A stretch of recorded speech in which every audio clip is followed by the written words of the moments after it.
Well, it's a great time to celebrate Tablescape Tuesday. And on today's episode, I am so excited to share with you my bold and festive multicolored tablescape. It's a very cheerful and lively table setting, and it's great for any joyous celebration. Whether it is for breakfast, lunch, or dinner, you're really going to enjoy this one. So stay tuned.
Well, folks, this is it for today.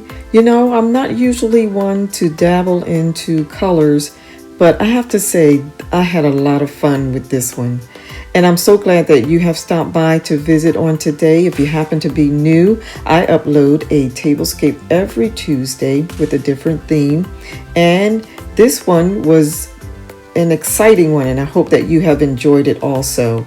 And so if you have and you want to see next week's Tablescape, you want to subscribe. And thank you so much to my faithful subscribers. I'm so grateful for you all, and I appreciate you. Don't forget to like and to share and to leave a comment. I look forward to it every week. So until next time, have a blessed week. God bless.